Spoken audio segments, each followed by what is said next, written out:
All right, happy Wednesday.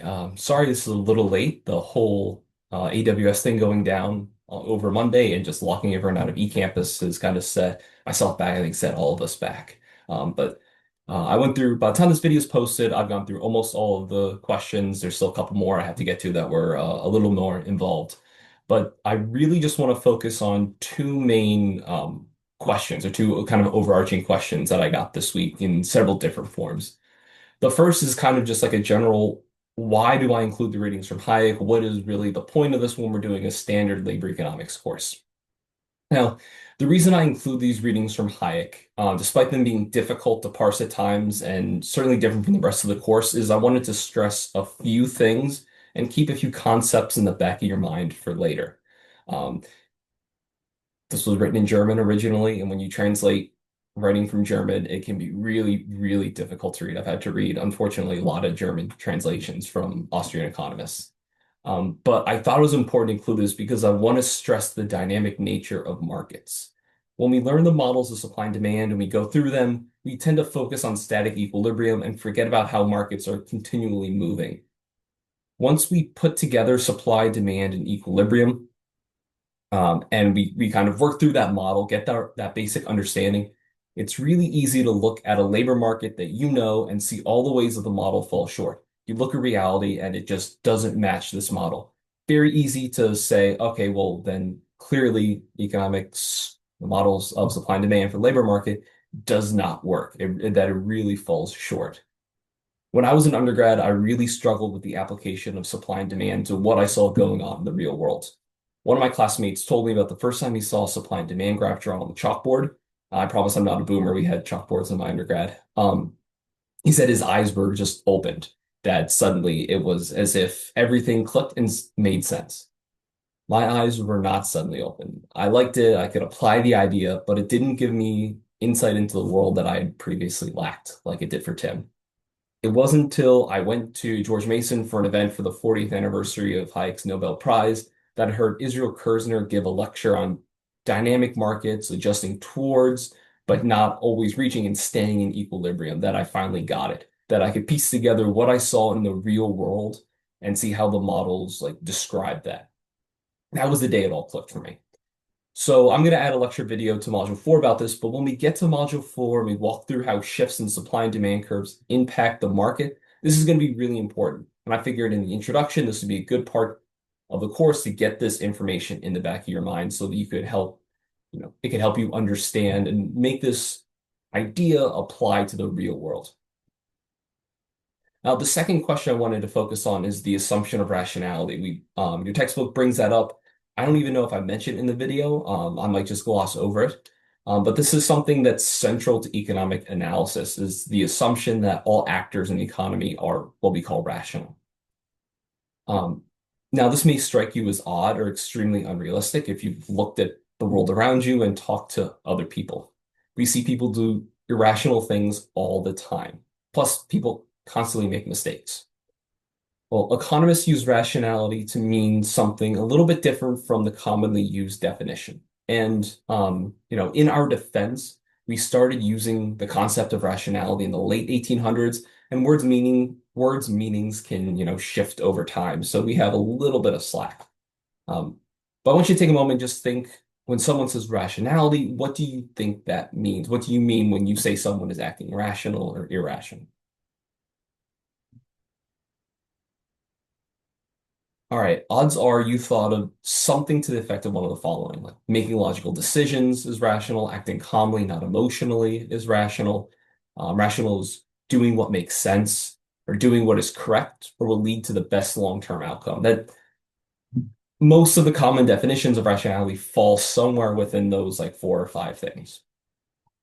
Now, the way that economists use rationality or rational doesn't mean that you're always correct or that you act without emotion. In economics, rationality has a straightforward definition that almost sounds like we're cheating when we use it. It simply means that people have well-defined preferences and they make choices that maximize those preferences given their constraints. I like to say that people act consistent with what they believe is in their self-interest. Now, there are a few points worth discussing. People have goals and they act to achieve those goals. I do X in order to get Y. If I'm rational in the economic sense, I perform an action to achieve a goal. I said perceive in their self-interest for a reason. People can be short-sighted, they can be flat out wrong. This doesn't matter for rationality. As long as they're internally consistent, they're acting in a way that they think is going to bring about what they want. That's all that matters for our definition of rationality. So if I think taking a specific job is the right move, and later on it turns out that I'm wrong, it was still rational in the economic sense. I'm allowed to be wrong as long as I'm allowed to, in hindsight, be wrong as long as beforehand I think what I'm doing is right. So let's think of a few examples. I start smoking cigarettes to lose weight. Is this irrational?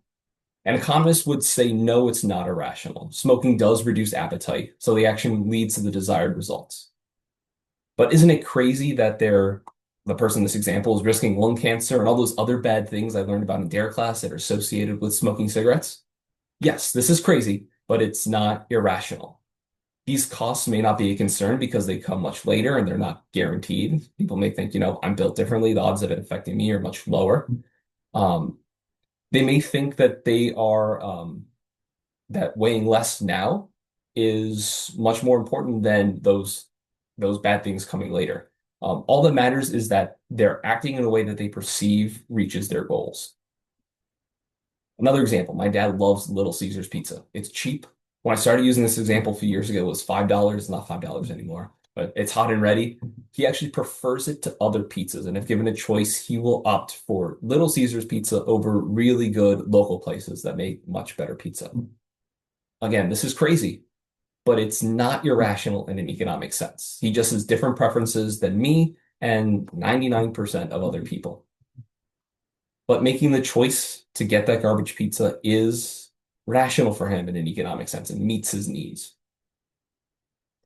So economists formalize rational behavior as utility maximization. So individuals choose the option that gives them the highest satisfaction or the highest utility given their constraints, the difficulties that they face, the lack of resources, lack of time, whatever.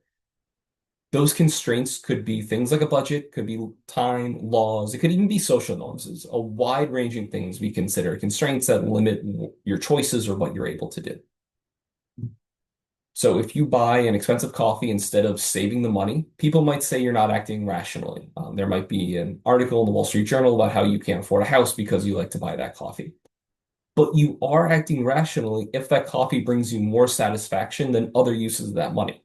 Maybe the coffee at home doesn't taste as good. Maybe you do it because you want to go to the same place every day before work. It becomes part of a ritual and part of the way to see people.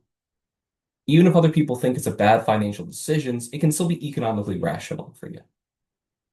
Now, just a couple notes as we're bringing this to a close. Rationality does not mean that people are selfish or only focused on themselves. It doesn't mean that there's no such thing as Mother Teresa and like in the economic world.